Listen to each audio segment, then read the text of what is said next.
Здравейте, мили хора! Какво правим? Така, ние сега сваляме компресор, разкопяваме него и смениме от този електробобина. Човек да кара своята частта. Правим по този начин, правим още как работи тук лагер.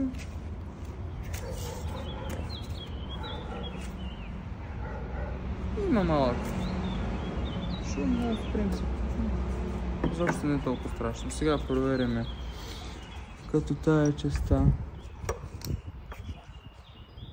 или не.